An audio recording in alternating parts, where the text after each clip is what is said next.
ठंड बढ़ने से बच्चे सर्दी, खांसी, बुखार और दस्त की चपेट में आने लगे हैं। महाराजा चेत सिंह जिला अस्पताल में प्रतिदिन 15 से 20 बच्चे इलाज के लिए पहुंच रहे हैं। चिकित्सकों ने बदलते मौसम में बच्चों को विशेष सावधानी बरतने की हिदायत दी। मौसम की मार का सबसे अधिक असर बच्चों पर पड़ रहा है।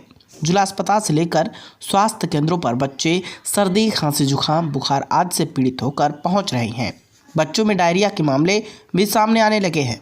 जिला अस्पताल में प्रतिदिन 15 से 20 बच्चे इलाज के लिए पहुंच रहे हैं। ब्लॉक स्तरीय अस्पतालों पर भी काफी संख्या में बच्चे आ रहे हैं। जिला अस्पताल के बाल रोग विशेषज्ञ डॉक्टर आर.पी. गुप्ता ने बताया कि सर्दी बढ़ने से मौसम में नमी हो जाता है, जिससे इन्फेक्शन बढ़ने का खतरा बढ़ जाता है, जिसका सबसे अधिक प्रभाव बच्चों पर पड़ता है।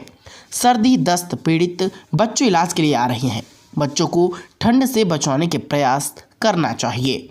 ठंड में बच्चों को कोल्ड, डायरिया, निमोनिया, सर्दी, खांसी, जुकाम, बुखार, त्वचा रोग आदि होने की संभावना रहती है।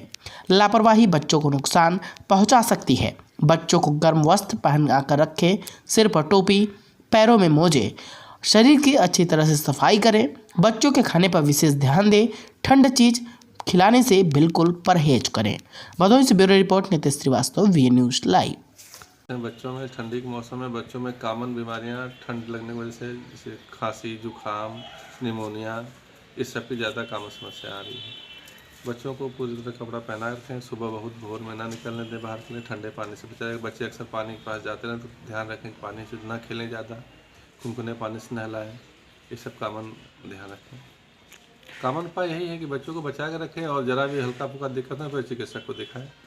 बड़ों पे भी लागू होगा। जो बुजुर्ग हैं जिनको बीपी शुगर की दवा चल रही है, अपना दवा नियमित लेते रहें, क्योंकि जाड़े के मौसम में अचानक बीपी बढ़ जाता है। इससे ब्रेन हेमरेज की समस्या रहती है और सर्दी, खांसी, जुकाम की समस्या उनके में भी कॉमन है।